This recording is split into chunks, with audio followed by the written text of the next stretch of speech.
balik tayo mga kap dito sa Rixton Acoustic Guitar String. Nakuha ko na yung aking acoustic guitar sa aming church. So, palitan na natin to kasi medyo bigin na rin yung tunog ng strings niya. Sakto. Palit strings, ano, tara?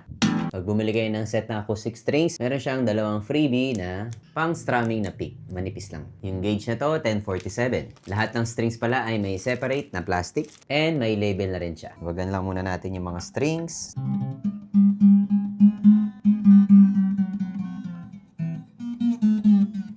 Sikat na natin isa-isa. Magpapalit kayo ng mga strings mga kap. Isang set nyo na.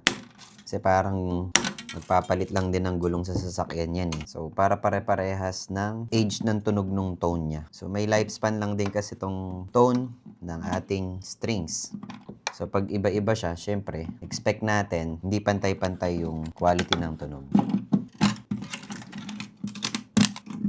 Pero sa iba na nagtitipid, kapag hindi pa talaga lumang-luma or hindi pa kalawang, hindi nila pinapalitan. Okay lang siguro yun kung pang-bahay, pang-aral. Pero kung tumutugtog na kayo sa church, hindi ko marirecommend yun na kung ano lang yung naputol, yun lang yung papalitan. Siyempre, pag tumutugtog kay Lord, even yung mga strings natin, dapat good din yung condition niya.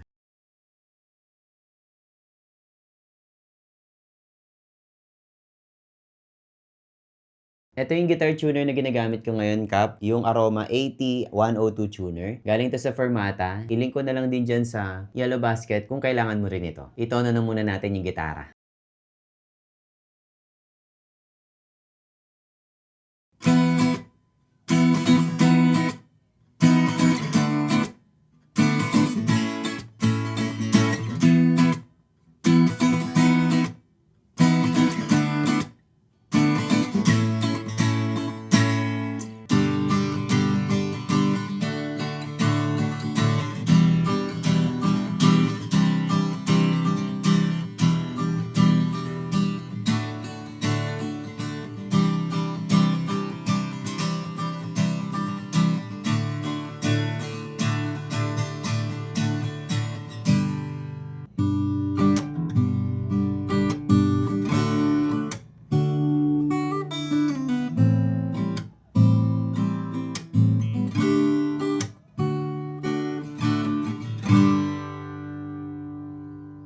So, paano Kap? Kung kailangan mo ng Rixton Acoustic Guitar String, nandyan lang yan sa Yellow Basket ko. Ayos!